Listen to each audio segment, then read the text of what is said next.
Friends, good morning, good afternoon and good evening. This is Shri Krishnakant sir from CA course. आज मैं लेके आया हूँ आपके पास एक नया video that is regarding to DRC01P और रूल नंबर 88D और रूल नंबर 88C के बारे में।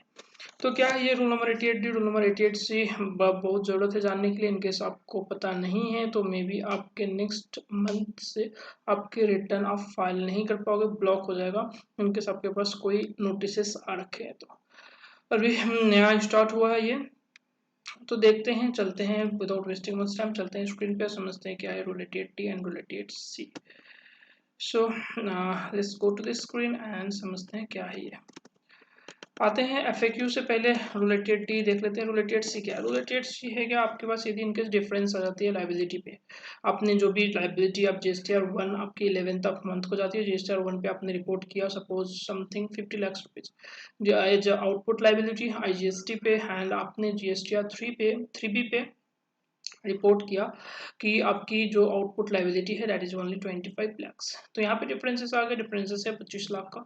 तो इन दैट सिनेरियो आपको क्या होगा, आपके पास लाइबिलिटी मिसमैच की एक नोटिस आ जाएगी। नोटिस कौन सी फॉर्म पे आएगी, यही यहाँ पे रूल नंबर 88C इसी के बारे में, इसी के रिगार्डिंग पे बताते हैं। रूल नंबर 88C में बताया गया कि आपका नोटिस को जो इनकेस आपके जो भी टैक्स पेबल है रजिस्टर्ड पर्सन के द्वारा वो आउटवर्ड सप्लाई जो उन्होंने GSTR 1 पे फर्निश किया एंड GSTR 3B पे फर्निश किया, इनकेस कोई डिफरेंसेस हैं, कुछ एक प्री डिफाइंड लिमिट है जो कि टैक्स डिपार्टमेंट को बताया, प्री डिफाइंड लिमिट या कुछ परसेंटेज है, उनके परसेंटेज से ऊपर मे बी से 20% है, 20% से ऊपर के डिफरेंसेस आ जाते हैं। एज इन एग्जाम्पल मैंने लिया GSTR 3B पे आपने 25 लाख दिखाया, GSTR 1 पे 50 लाख दिखाया, तो ये ऑलमोस्ट 50% के डिफरेंसेस है। तो इन दैट सिनेरियो आपके पास एक नोटिस आ जाएगा, नोटिस आएगा पार्ट ए ऑफ DRC01B के फॉर्म में। पार्ट ए DRC01B के फॉर्म पे नोटिस आएगा। नोटिस आने के बाद आपको क्या करना है, नोटिस आने के बाद आपको 7 डेज, सिर्फ 7 डेज दिए जाएंगे। 7 डेज के अंदर आपको part B of DRC01B file करना है। फाइल करके आपको रिप्लाई अपने देने हैं। रिप्लाई में भी आप पेमेंट कर दो, पेमेंट करोगे आप DRC03 के थ्रू।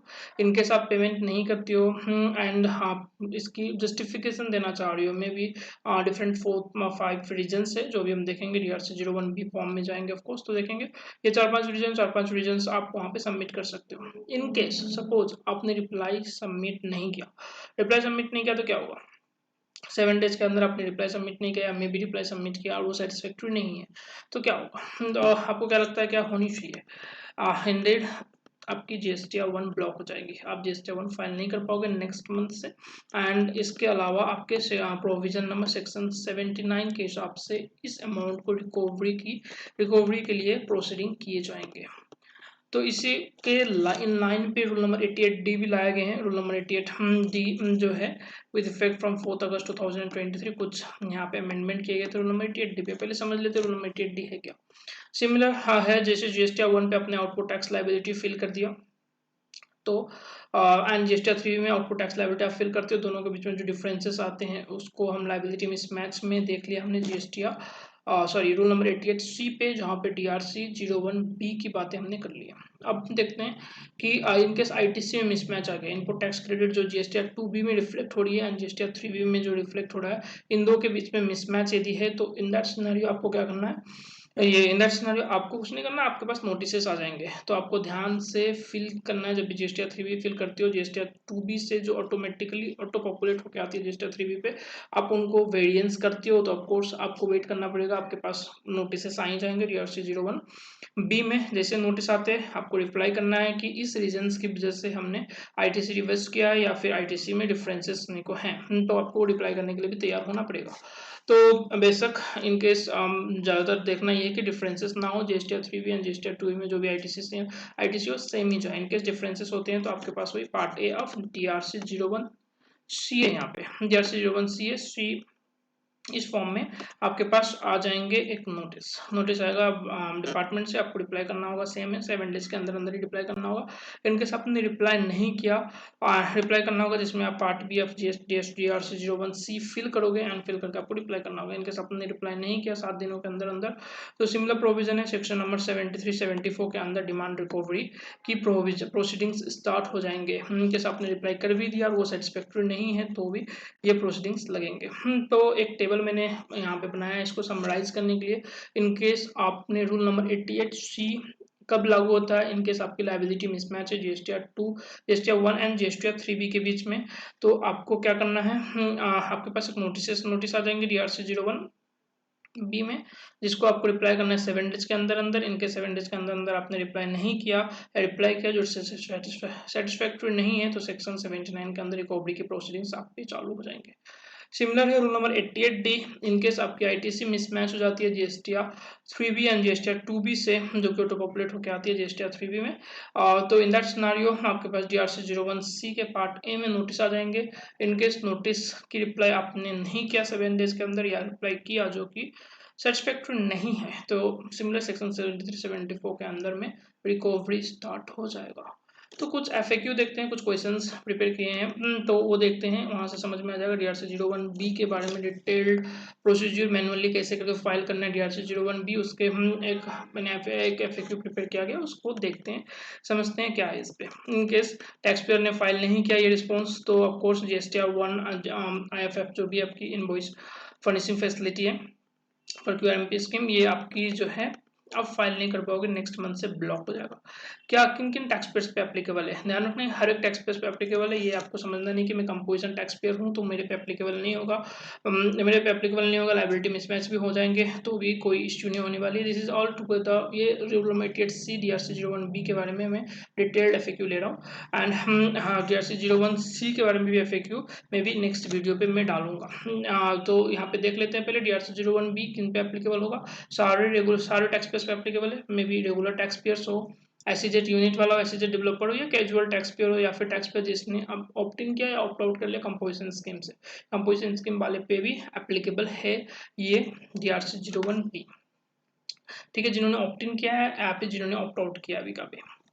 और नेक्स्ट है, इनकेस आपने DRC 01 फाइल कर दिया तो क्या आप GSTR 1 IFF फाइल कर पाओगे।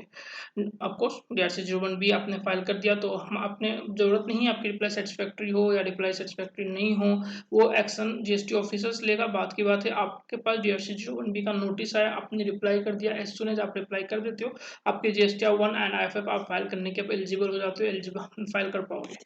हाउएवर इनकेस आपने फाइल नहीं किया है तो आप एलिजिबल नहीं होगे, एंड आपकी ये सुविधा ब्लॉक कर दी जाएगी, GSTR 1 IFF आप फाइल नहीं कर पाओगे। आपको इंटीमेट कैसे किया जाएगा, how will I be intimated reply submit करने के लिए DRC 01B part B, means अब नोटिस आ गए तो आपको कैसे पता चलेगा। ये ईमेल एड्रेस, ईमेल के थ्रू आपको सेंड किया जाएगा, मे बी SMS के थ्रू भी सेंड किया जाएगा। एक रेफरेंस नंबर जनरेट होता है जो कि आप जाके अपनी पोर्टल पे भी जाकर विजिट करके आप रिटर्न सेक्शन सर्विसेज के अंदर रिटर्न सेक्शन में जाके आप इसको कंफर्म कर सकते हो कि ये कंफर्म कर सकते हो रिटर्न कंप्लायंस के अंदर लायबिलिटी मिसमैच के अंदर आपको रेफरेंस नंबर एक दिखाई देंगे, वहां से आप इसको सर्च कर सकते हो। कैसे करना है मैनुअली अभी हम कवर करने वाले हैं लेटर इन दिस वीडियो। तो नेक्स्ट क्वेश्चन ले रखा है कि कैन ये जरूरत है DRC 01B part B monthly file करें, क्वार्टरली फाइल करें, वो नोटिस जैसे जैसे आएंगे वैसे वैसे फाइल करोगे आप। ऐसे नोटिस हम कब एक्सपेक्ट कर सकते हैं कि आएंगे, ऑफकोर्स लायबिलिटी मिसमैच हो जाएगा तो आएगा, तो भी इनकी फ्रीक्वेंसी क्या होंगे, तो इनकेस QRMP स्कीम वाले हैं वो क्वार्टरली फाइल करते हैं, तो जैसे ऑफकोर्स DRC 01B तभी आपके पास आएंगे जब आपने GSTR 3B अपना फाइल कर दिया। क्वार्टरली वालों के लिए क्वार्टरली आएगा, मंथली वालों के लिए मंथली आएगा। So this is all set about this question. In case हमने रिप्लाई फाइल कर दिया तो ये क्वेश्चन मैंने शायद ऑलरेडी ले लिया, कितना टाइम लगता है अनब्लॉक होने में, ये टाइम की बात नहीं, आपको इंस्टेंटली ही अनब्लॉक हो जाएगा, आप GSTR 1 एंड IFF आप फाइल कर सकते हो। इनकेस नहीं हो रहा तो क्या करना है, आप एक बार लॉग आउट करो, फिर वापस से लॉग इन करो, कुछ मिनट्स के बाद रिफ्रेश करो इसको, and then you will be able to file your GSTR 1 IFF। और पॉइंट इज दिस की आपने जब फाइल कर रहे हो DRC 01B तो आपको एक एरर मैसेज आ रहा है कि आप प्रोवाइड करो वैलिड ARN और of DRC 03, why am I getting this error message. तो इसमें क्या करना है आपको कि इसमें ज़्यादा कुछ नहीं है, आपको देखना है कि ARN आपकी वैलिड होना चाहिए। DRC 03 पेमेंट की लिंक पेमेंट वाले फॉर्म है, इनके आपने DRC 03 फाइल कर रखा है, ध्यान ये रखना है कि ARN वैलिड होनी चाहिए जो कि DRC 03 एंड आपकी सेम GSTN के लिए सेम DRC 03 होनी चाहिए, किसी और GSTN का DRC 03 आप यहाँ पे नहीं लगा सकोगे। पॉइंट नंबर 1 ये है। पॉइंट नंबर 2 आपको ये ध्यान रखना है कि DRC03 आपको फाइल करना है ऑन और after DRC01B part A issue किया गया। पार्ट ए इश्यू होने से पहले ही आपको पता है कि मिसमैच है एंड मे बी डिफरेंसेस है। DRC01B अभी तक DRC01B अभी तक आपके पास आया नहीं है। आप अपने मन से इन केस आप फाइल कर देते हो, पेमेंट कर देते हो DRC03 पे, तो वो एप्लीकेबल नहीं होगा। इनका कहना यही है कि DRC01A पार्ट 01B का पार्ट ए आपको इश्यू कर दिया गया है, उसके बाद ही आप DRC03 को फाइल करें। एंड उस पर कोज ऑफ पेमेंट जो है वहाँ पे आपको क्लियरली मेंशन करना है कि लाइबिलिटी मिसमैच है GSTR 1 टू GSTR 3B का। या आपने इसमें ये नहीं करते हो क्लियरली मेंशन, तो मे बी एरर इनवैलिड का एरर आपके पास आते ही रहेगा। ओवरऑल टैक्स पीरियड जो है, जो भी आपके DRC01B पार्ट ए में गिवन है, मे बी अप्रैल से लेकर जून का होगा क्वार्टरली फाइलिंग के लिए, मे बी अप्रैल मंथ होगा। फॉर मंथली फाइलिंग के लिए तो आपको ये सेम टू सेम वहाँ पे डालना पड़ेगा, from to A to Z same to same, मतलब जो भी आपके फिगर्स हैं जो मंथ हैं वो मंथ आपको यहाँ पे सबमिट करने पड़ेंगे। ये चीज़ें ध्यान देना पड़ेगा इन ये एरर मैसेज से बचने के लिए कि please provide valid ARN of DRC03। आगे बढ़ते हैं। इनके सामने रीजन्स है, यहाँ पे 5-6 रीजन्स है जो अभी मैं कवर करने वाला हूँ। 5-6 रीजन से चलो कवर कर ही लेता है इसको। 5-6 रीजन्स क्या क्या है इस पे। 5-6 रीजन्स ये है, सॉरी 4-5 रीजन्स है। 5 रीजन्स ये कि आपने एक्सेस लाइबिलिटी पे कर दिया था अर्ली पीरियड में GSTR इनफॉर्म GSTR 3B, तो आप उसको क्या करना चाह रहे हो, अब रिवर्स करना चाह रहे हो। इस वजह से आपने लाइबिलिटी कम दिखाया है, इस बार आप एडजस्ट कर रहे हो, तो आपको इस कदर डिटेल्स में ऑलरेडी पेड लिखने होंगे।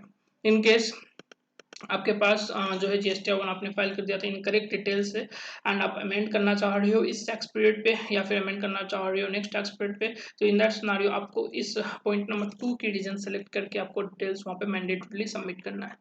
कुछ ट्रांजेक्शन है अर्लियर टैक्स पीरियड का जो आपने डिक्लेयर नहीं किया था GSTR 1 IFF पे एंड वो अब डिक्लेयर करना चाह रहे हो, जो कि already been taken in GSTR 3B में आप ऑलरेडी ले चुके थे। नेक्स्ट में भी सपोज अप्रैल मंथ है, अप्रैल मंथ में GSTR 1 में कुछ इनवॉइसेस आपने नहीं लिया GSTR 1 पे, बट GSTR 3B में आपने वो इनवॉइसेस ले लिया है, तो अब वो जो है आप डिक्लेयर करना चाह रहे हो GSTR 1 में, तो इसके वजह से डिफरेंसेस है। तो उसके लिए आपको ये कॉलम नंबर रोल नंबर 3 को आपको चूज करना होगा और यहाँ पे डिटेल्स देने पड़ेंगे। डिटेल्स मैंडेट है। इनकेस आपने डिटेल्स सबमिट नहीं किया, ये सेलेक्ट कर लिया, डिटेल्स इसमें कुछ नहीं डाला, एक्सप्लेनेशन कुछ नहीं डाला, तो आपको यहाँ पे एक एरर मैसेज आ जाएगा। एरर मैसेज आ जाएगा, आप एंड डिससेलेक्ट भी नहीं कर पाओगे। इसको डिससेलेक्ट करने के लिए आपको यहाँ पे कुछ यहाँ सॉरी आपको एरर मैसेज आ जाएगा इनकेस आपने कुछ नहीं डाला। इनकेस आप सपोज पॉइंट नंबर 1 आपने सिलेक्ट कर लिया पहले एंड देन आपको पता चला कि नहीं पॉइंट नंबर 1 नहीं होनी चाहिए मेरी रीजन, पॉइंट नंबर 3 होनी चाहिए, तो पॉइंट नंबर 1 को डिससेलेक्ट करने के लिए आपको सबसे पहले अपना डिटेल्स जो मैंडेटरी डिटेल्स है उसको पहले डिलीट करना होगा, तभी आप उसको डिससेलेक्ट कर पाओगे और डिससेलेक्ट नहीं कर पाओगे। नेक्स्ट रीजन है कि mistake in reporting of advances receipt, मतलब एडवांस के रिसिप्ट, एडवांस जो रिसिप्ट थे उसकी आपने सही से रिपोर्टिंग नहीं की, एडजस्टमेंट नहीं की, अपने इनवॉइस एडजस्टमेंट सही से नहीं किया पहले वाले टैक्स पीरियड पे आप कर रहे हो, इस वजह से डिफरेंसेस आ रहे हैं। ये रीजन्स आपको देने पड़ेंगे। तो आपके पास मे भी एक क्वेरी रेज हो रहा होगा मन में कि क्या हम पेमेंट करना जरूरत है, पेमेंट करें ही करें, हमें पता है लाइबिलिटी मिसमैच है और मे भी छूट गया होगा, मे भी रॉन्ग है, तो हम जस्टिफिकेशन दें या पेमेंट करें। तो इन दैट सिनेरियो आप क्या करो, पेमेंट भी कर दो, क्योंकि इट्स लाइबिलिटी मिसमैच आपको पता है एंड आप उसको पे करने वाले ही हो आगे GSTR 3B में, तो आप पे कर दो इसको अभी एंड आप उसकी जस्टिफिकेशन भी नीचे दे दो कि कुछ एरर, कुछ एक्सेस लैब कुछ एरर हुए थे एंड अदर रीजन्स पे भी आप दे सकते हो, जो भी पॉइंट नंबर 5 एरर से जिस पे भी फिट होती है वहाँ पे आप एरर रीजन दे दो एंड आप उसको रिप्लाई कर दो, मतलब दोनों ही आप एक साथ कर सकते हो या किसी एक को भी आप सिलेक्ट करके चल सकते हो। वापस चलते हैं अपने FAQs पे। जो FAQs थे, FAQs में पॉइंट नंबर लास्ट क्वेश्चन था I think, that was regarding कि हम डिससेलेक्ट कैसे करें एक रीजन जो हमने सेलेक्ट कर लिया एंड वी थिंक कि अब ये रीजन नहीं होनी चाहिए, कुछ और रीजन होना चाहिए, तो हमने उसको डिससेलेक्ट कैसे करना है। डिससेलेक्ट करने के लिए मैंने बता दिया कि आपको डिटेल्स जो भी रीजन में एंटर कर रखा है उसको आपको डिलीट करना होगा, तभी आप डिससेलेक्ट कर पाओगे। अब मैनुअली करते कैसे ये देख लेते हैं। मैनुअली करने के लिए आपको क्या करना पड़ेगा, अपने GST पोर्टल पे आप लॉगिन करो, लॉगिन करने के बाद में आपको सर्विसेज के अंदर रिटर्न्स में जाके रिटर्न कंप्लायंसेस पे आपको ये दिखेंगे लाइबिलिटी मिसमैच, ITC मिसमैच भी दिखता है वैसे यहाँ पे। लाइबिलिटी मिसमैच को आप व्यू करो, व्यू करने के बाद में आपको रेफरेंस नंबर यहाँ पे दिखेगा, इनकेस ऑलरेडी आपके पास आ रखे हैं कोई DRC01B पे इस नोटिस, तो ये रेफरेंस नंबर दिखेगा, आप रेफरेंस नंबर को क्लिक करो, क्लिक करने के बाद में आप एंटर करो। वैसे आपके पास 3 तरीके ढूंढने के, रेफरेंस नंबर के थ्रू ढूंढ लो, रिटर्न पीरियड के थ्रू ढूंढ लो, या फिर स्टेटस के थ्रू ढूंढ लो। रेफरेंस नंबर आप क्लिक करोगे, अंदर जाने के बाद आपको इसे स्टेटस यहाँ पे दिख रहा है पेंडिंग है, तो एंटर करने के बाद ही आप जाओगे। इसे रिटर्न पीरियड से कैसे ढूंढोगे आप? रिटर्न पीरियड से ढूंढने के लिए आपको करना क्या होगा कि आपको फाइनेंशियल सेलेक्ट करने पड़ेंगे, एंड देन आपको सिलेक्ट रिटर्न पीरियड होगा, देन आप सर्च करो, ये आप यहाँ पे एंटर करके देख सकते हो। उसी कदर स्टेटस से देखना है तो पेंडिंग स्टेटस कौन कौन से नोटिस की हैं एंड कौन कौन से नोट्स कंप्लीट हो के, आप उसको ऐसे सर्च कर सकते हो। आपने एक बार सर्च कर लिया, अब क्या करना है? सर्च कर लिया, आपको नोटिस जो दिखेगा, नोटिस इस कदर दिखेगा पार्ट ए में, ये आपकी जीएसटी 1 में आपने 50 लाख दिखा रखे थे आईजीएसटी, जीएसटी 3 में आपने 25 लाख आईजीएसटी दिखा रखा है, इसका वजह से डिफरेंस आ रखा है 25 लाख का। तो ये सीएस में भी यहाँ पे कुछ डिफरेंस है, 5 लाख का टोटल डिफरेंस 30 लाख का है। तो इन दैट सिनेरियो आपको ये नोटिस आएंगे, नोटिस में ही कहा जाएगा कि आपको या तो पेमेंट कर देना है इसको DRC-03 फाइल करके, या फिर आप इसकी रिप्लाई कर दो part number B of DRC-01B के थ्रू। ठीक है, आप पेमेंट करते हो तो DRC-03 के थ्रू, तब भी आपको DRC-01B मतलब पेमेंट कर दिया उसके बाद छोड़ दिया, ऐसा नहीं होता। पेमेंट करने के बाद आपको ये part number B of DRC-01B file करना ही पड़ेगा, तभी जाकर वो कंप्लीट माना जाएगा नोटिस की। ठीक है, अब इसके बाद करना क्या है? पार्ट नंबर बी ये है, ऐसे दिखते हैं पार्ट नंबर बी। आपको यहाँ पे एंटर करना होगा डिटेल्स। हमने ये देख लिया, आप इसको डाउनलोड करना चाहो डाउनलोड कर लो यहाँ से, DRC-01 पार्ट बी का। सो डाउनलोड करने के बाद ये ऐसे दिखेगी। अब पॉइंट इज दिस की हमने देख लिए, हमने पेमेंट भी कर दिया, हमारे पास ARN नंबर है DRC-03 का। तो हमें क्या करना है, ARN नंबर DRC-03 का यहाँ पे डालकर आपको वैलिडेट करना है, एंड वैलिडेट होने के बाद में ऑफकोर्स इनकेस एरर मैसेज कुछ आता है तो प्रोवाइड वैलिड, हम DRN में भी वही बातें 3-4 बातें जो मैं पहले बता चुका हूँ कि आपको ध्यान रखना कि ARN सेम DRC-03 का होना चाहिए, सेम GSTN नंबर का होना चाहिए। ARN DRC-03 की तभी पेमेंट फॉर्म, तभी मतलब should have been filed, form तभी फाइल करना है जब एक बार ऑन और after the DRC-01B have been filed, मतलब DRC-01B के नोटिस आपके पास आ गया उसके बाद ही आपको इसको फाइल करना है। अब नेक्स्ट जो है लायबिलिटी मिसमैच की, वहाँ पे कोज देने पड़ेंगे, और ओवरऑल टैक्स पीरियड जो है मंथली की या फिर क्वार्टरली की टैक्स पीरियड आपकी सेम होनी चाहिए। मे भी अप्रैल टू जून, अप्रैल मंथ का तो अप्रैल मंथ वो सेम टू सेम होनी चाहिए, तभी जाकर वहाँ पे ARN को इनवैलिड नहीं माना जाएगा, एरर मैसेज नहीं आएगा आपके पास में। अब इसके बाद जो है इनकेस आप यहीं पे पेमेंट आपने नहीं किया, आप यहीं से पेमेंट करना चाहते हो तो यहाँ से क्लिक कर DRC-03 करके पेमेंट कर सकते हो। आपको एक बार वैलिडेट हो जाएंगे ARN नंबर, तो यहाँ पे ARN नंबर आपको दिखने लगेंगे कि कितने आपने पेमेंट कर रखे, इंटरेस्ट या टैक्स या पेनल्टी कितने पे कर रखे, ये आपको यहाँ पे दिखने लगेंगे ऐसे, जैसे यहाँ पे दिख रहा है आपको स्क्रीन पे दिख रहा होगा। नेक्स्ट जो है आप इसके बाद क्या करना है आपको, इसके साथ ही जैसे मैंने बताया, इसके साथ ही आप रीजन फाइल कर सकते हो, तो इसके साथ ही ऐसे करके सेलेक्ट करके आप रीजन फाइल कर सकते हो। अब आपको जो है रीजन जो भी देने हैं 500 कैरेक्टर्स के अंदर ही देने हैं, उसके ऊपर आपको नहीं अलाउड है, तो छोटे छोटे रीजन्स आपको देने पड़ेंगे। देन आप इसको जो है वैलिडेट करना होगा, अपना नाम लिख के, प्लेस लिख के आप सेव कर दो। सेव करने के बाद में डाउनलोड भी कर सकते हो यहाँ से, एंड फाइल करने के लिए आपके पास 2 ऑप्शन है, आप EVC से फाइल कर लो या फिर आप उसको DSC लगा के फाइल कर लो। So that is all right. EVC से फाइल करोगे अपनी प्राइमरी ऑथराइज सिग्नेटरी पे, आपके पास OTP आएगा, OTP आप डालो, एंड OTP डालने के बाद में आप उसको वैलिडेट कर दो, वेरीफाई करो। वेरीफाई करने के बाद में आपके ये फाइलिंग सक्सेसफुल हो जाएंगे। तो इस कदर हम मैनुअली फाइल करेंगे, और यहाँ पे आपको स्टेटस में भी आप देख सकते हो इसको, कंप्लीटेड स्टेटस में देख सकते हो, ये आपकी ARN रेफरेंस नंबर आप कंप्लीटेड स्टेटस में दिखाएंगे।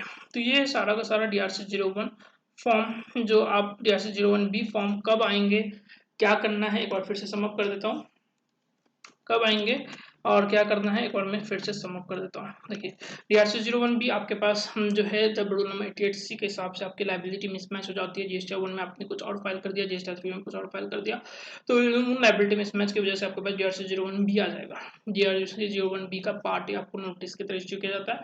जब ये नोटिस इश्यू किया जाता है and you are much aware कि भैया ठीक है पेमेंट तो करना ही है, लाइबिलिटी मिसमैच हुई है तो पेमेंट करना है, तो ये इश्यू होने के बाद ही आपको अब जाकर DRC-03 फाइल करनी है। DRC-03 फाइल करने हैं, उसमें सेम टू सेम पीरियड रखना है, कॉज में मेंशन करना है कि liability mismatch between DRC-01 GST 1 to GST 3B, ये मेंशन करके ही आपको फाइल करना है, और एल्स आपको पास एरर मैसेज आ जाएगा। एरर मैसेज से बचने के लिए ये ऐसे करके ही आपको कॉज में ये डालने होंगे, and from and to same date, same period, same tax period select करने पड़ेंगे। अब इसके बाद आपको करना क्या है, नेक्स्ट इज DRC-01B की पार्ट नंबर B आप फिल करोगे, जहाँ पे आप ARN नंबर डालोगे अपनी DRC-03 का, एंड वैलिडेट करोगे। वैलिडेट करने के बाद में आपको मे बी रीजन्स डालने हैं। 5 रीजन्स हमने देखे कि आपने एक्सेस लायबिलिटी पे कर दिया था, या फिर आपकी जीएसटी 1 पे इनकरेक्ट डिटेल्स चले गए थे, या एडवांसेस आपने एडजस्ट नहीं किए थे, और एक रीजन था एनी अदर रीजन, और एक रीजन था हमारे पास। तो ये 5 रीजन में से किसी एक रीजन या किसी 2 रीजन या 3 रीजन आप सिलेक्ट करके डाल सकते हो। सिलेक्ट करने के बाद आपको मैंडेटरी के डिटेल्स डालने ही पड़ेंगे। डिटेल्स नहीं डालते हो तो एरर मैसेज फिर से दिखा देगा। इनकेस आपने डिटेल डाल रखा है एंड उसको डिसलेक्ट कर रहे हो तो वो डिसलेक्ट भी नहीं होगा, आपको डिटेल्स डिलीट करने पड़ेंगे, तब जाके वो डिसलेक्ट कर पाओगे आप। तो इसका उसके बाद आपको फाइल करने के लिए आप ईवीसी के थ्रू या फिर डीएससी के थ्रू आप फाइल कर दो, वेरीफाई कर दो, and that will be done. तो ऐसे करके डीआरसी 01B के हमने देखा कि कब लगने हैं, कब ये आते हैं नोटिस आने के बाद रिप्लाई कैसे करना है, एंड रिप्लाई करते ही आपकी जीएसटी 1 जो है एक्टिवेट हो जाएंगी, आप वो अनब्लॉक हो जाएंगी एंड आप उसको देख पाओगे, मतलब फाइल कर पाओगे। इनकेस आपने जीएसटी 01B की सही से रिप्लाई नहीं किया, रिप्लाई करने में चूक गए या पेमेंट नहीं किया आपने, इनकेस पेमेंट बनता था, तो इन दैट सिनेरियो भी आपके पास आपकी जीएसटी 1 ब्लॉक होंगी, उसके साथ साथ आपकी प्रोसीडिंग्स भी स्टार्ट हो जाएंगी सेक्शन नंबर 79 पे। तो ये बातें थे रिस्पेक्ट टू डीआरसी 01B। आप इनकेस आपके कोई क्वेरी हो, I will be happy to resolve them out. आप कमेंट बॉक्स में जरूर डालें, and please subscribe the channel in case आपने अब तक सब्सक्राइब नहीं किया। वैसे इन्फॉर्मेटिव वीडियो आपके पास निकालते रहेंगे, and stay tuned for the next video. Bye bye.